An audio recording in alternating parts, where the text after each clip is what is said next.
La convergence des fiscalités en Europe est un problème que l'on se pose depuis la naissance de la Communauté européenne en 1957. Dès 1960, une commission avait été constituée à l'initiative de la Commission européenne pour réfléchir sur l'opportunité de rapprocher les systèmes, de les faire converger. Ce problème éternel est un problème qui n'est toujours pas résolu, et il n'est toujours pas résolu parce qu'on observe en Europe des évolutions totalement contradictoires.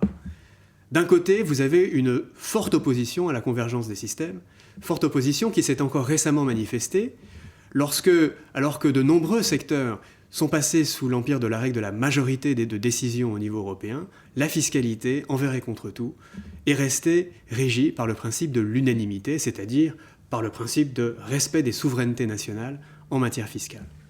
De l'autre côté, on voit se dessiner des tendances en sens inverse. L'exemple de l'initiative en matière de convergence franco-allemande en est un. Un deuxième exemple vient de la proposition de directive que vient d'émettre la Commission européenne pour établir une assiette commune consolidée en matière d'impôt sur les sociétés, initiative qui témoigne à l'évidence d'une volonté politique de rapprocher les systèmes fiscaux en harmonisant l'assiette de l'impôt sur les sociétés. Alors face à des évolutions qui paraissent contradictoires, qui paraissent difficilement lisibles, comment s'orienter? Que souhaiter pour l'Europe en matière de fiscalité? Pour répondre à cette question, il faut avoir quelques idées simples à l'esprit. La première idée, c'est que l'Europe, c'est un espace dans lequel coexistent des cultures différentes, et il est bon qu'il en soit ainsi. Or, de même qu'il existe des cultures littéraires, il existe aussi des cultures fiscales, et il n'y a pas de raison particulière de souhaiter un rapprochement des cultures fiscales lorsque ce rapprochement n'apparaît pas évidemment nécessaire. C'est d'ailleurs en matière de fiscalité du patrimoine la conclusion à laquelle est parvenue la Cour des comptes dans le rapport qu'elle vient de publier sur la nécessité d'une convergence franco-allemande. La deuxième idée, c'est que l'Europe est un marché. Et parce que l'Europe est un marché qui s'efforce de faciliter la fluidité des relations économiques entre entreprises au niveau européen, eh bien parce que l'Europe est un marché, il faut supprimer les impôts qui constituent des obstacles à la réalisation de ce marché. C'est pourquoi la TVA est harmonisée, c'est pourquoi nous n'avons plus de droits de douane en Europe, c'est pourquoi nous avons des directives qui suppriment un certain nombre de frottements fiscaux sur les flux transfrontaliers en matière de distribution de dividendes, comme en d'autres matières.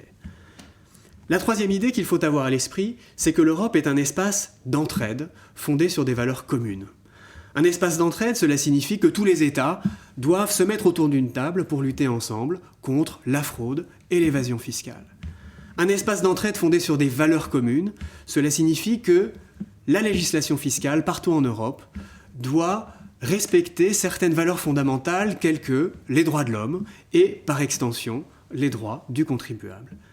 Et puis la dernière idée, qui constitue sans doute un frein, une modération aux idées qui précèdent, c'est que l'Europe est un espace de concurrence. La concurrence fiscale continue d'exister en Europe, les intérêts des pays européens sont clairement conflictuels, les grands États n'ont pas les mêmes intérêts en matière de politique fiscale que les petits États.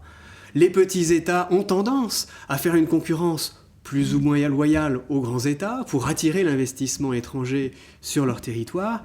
Et cet espace de concurrence, c'est sans doute la dimension la plus ambiguë, la plus problématique qui aujourd'hui fait obstacle à l'avancée en matière d'harmonisation européenne.